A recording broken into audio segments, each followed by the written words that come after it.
Asks Boy Abunda. Rochelle, maraming salamat. Maraming salamat din po Muli. sa pag-invite sa akin. Muli. Hindi, dahil importante, ang inyong concert. I mean, this is really big news. Let's talk about it. Ano ang aasahan, kailan, saan pag-usapan natin ang concert? Sa December 4 na po, ang aming Get Out, the Sex Bomb concert. Tsaka once in a lifetime lang po talaga itong mangyayari kasi may kanya-kanya ng buhay ang Sex Bomb eh. Hindi naman po kami 8 lang, 6 lang, 368 yata. So mahirap talaga siyang buuin. Right. So ano po talaga to, sana lahat makasaksi, hindi namin kayo bibitinin. Kasi sa loob ng 2 oras, gusto namin siksik siya. And makita nyo, maibalik namin kayo sa panahon na mga wala pa kayong problema. Sa panahon na pag narinig nyo yung theme song ng Day 17, yun yung panahon na matutulog pa lang kayo sa tanghali, magnanap kayo at may pamalo yung lola nyo o nanay. So parang ganun po yung feels ng concert. Paano nangyari ito? Noon pa, gusto na naming mabuo tong concert na to. Ang daming pangyayari na hindi po naging reason na hindi siya matuloy. Mga simple na magmi-meeting kami, tapos magkakaroon ng isang problema, o bukas na tayo ulit mag-meeting. Hindi na siya matutuloy, tapos hindi na kami magmi-meeting ulit. Tapos, nung kita-kita kami, sabi ko, ano, gawin natin? Sabi ni Jopa, ikaw, si Shine din. Ikaw, kayo lang naman eh. Gayabang nyo. Sabi ko, sige. Sige. O, di sige. Sabi ko, kasi matrabaho to parang, sige. Hanggang sa, okay, game, gawa tayo chat group. Tapos kami lang talaga yung, tayo na muna producer. Magkano lalabas mo ganyan? Ilan lahat ang makakasama? 20 po. Sarado agad, 20 po. Isa-isahin nga natin. Sige nga. Sige nga. Kaya mo? Baka may makalimutan ako. Para mga sisiw yan. Pangalanan nga okay natin. Po. Sige. Singers, Monique, Jopay, Weng, Rochelle, Daniel, Jobel, Yvette. Uuwi po si Yvette. Ang aking poste sa singers. Okay. From Canada, uuwi po. So, 7. 7, opo. Pero technically, ang wala po kasi si Izzy. Pero nakausap naman po namin siya and valid naman po yung reason. Okay. So, sino pa? 7. So, kung 20, may 13 pa tayo. Sa dancers. Si Ira, si Mia, si Sunshine, si Cheche, si Sandy, si May, si Jackie Rivas, Aifa, Shane, 4 na lang. Cynthia, Maika, 2 na lang. si Joanna at si Grace. Makayabang! So, sino sa inyo ang naglagay ng pera? Si Jopay, ako, si Mia, si Sunshine, si Aifa.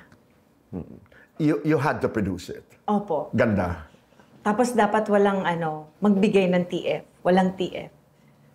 Yung 5? O lahat? Down the line. Opo. Talaga? Pamasahin na lang iba. Kasi po, pag nagbigay ng TF, hindi talaga siya matutuloy. I understand that. Ano ang aasahan ng iyong mga tagahanga? Pasabog. Pasabog ito. Dito, boy. So, riot talaga siya. So, eto talagang concert na to, kung ano yung nakikita ng mga tao, lalo na po sa showdown, ganun pa rin dapat yung ma-achieve ng Sex Bomb. So, yung mga spaghetti, lahat yan nandun, ha? Yan. Pangako, ha? Buo po. Opo. Buo. Kaya po September pa lang, nagsimula na kaming mag-dance class, magpalakas ng katawan, ng stamina, endurance. Kasi hindi naman po biro ang sayaw ng Sex Bomb. Hindi. Kasi kami hindi naman parang sumasayaw lang sa phone lang na ganun-ganun lang pa-sweet lang. Pa-sweet kami konti. Bakit pa? Ganun-ganun lang. Pero pag sinabing hataw na, kaya marami kaming napalaki. Kasi kahit yung mga pinalaki namin sa kalsada, talagang hataw talaga. Hindi mo pwedeng pucho-pucho yung sayaw. So, Right. Opo. So, kung pag-uusapan ng repertoire ng concert, kantahan, sayawan, may mga guests kayo? Opo. Pwede ng pangalanan? Hindi pa. Hindi pa. Kailan mo ba to dito? Pero pasabog din po yung guest na. Nostalgia. Bahagi din sila ng kwento ng Sex Bomb. Bahagi po lahat. Walang hindi bahagi.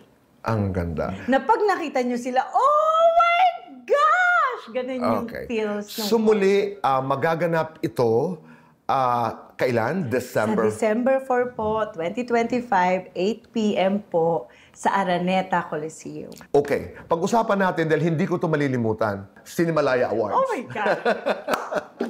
Oh my God! Tell us a story. Hindi ko po talaga may-expect yun na... So pumunta ka lang.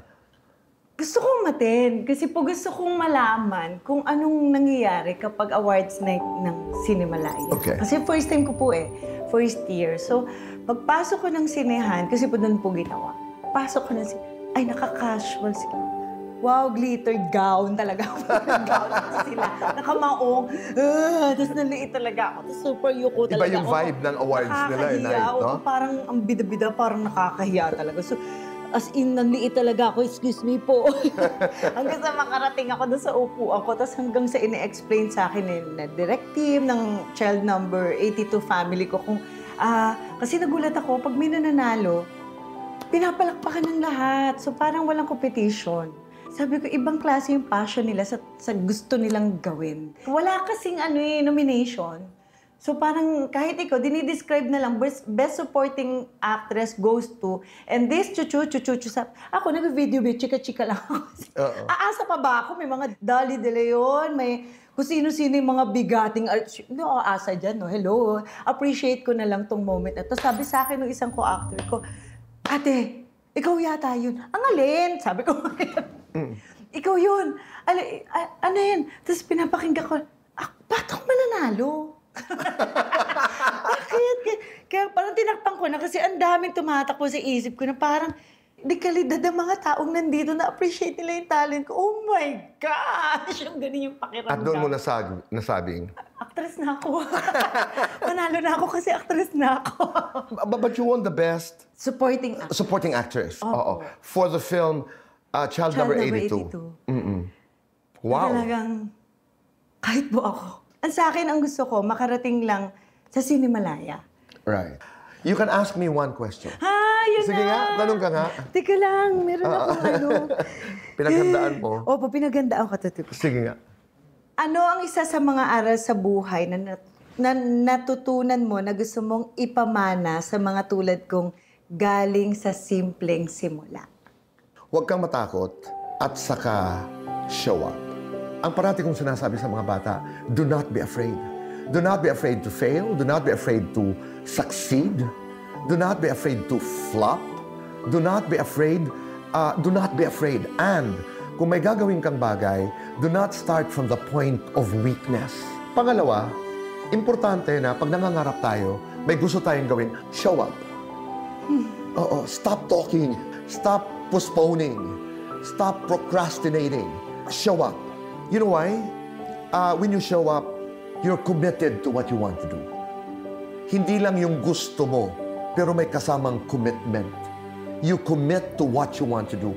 I want to produce the Sex Bomb concert. Make it happen. Show up. Thank you.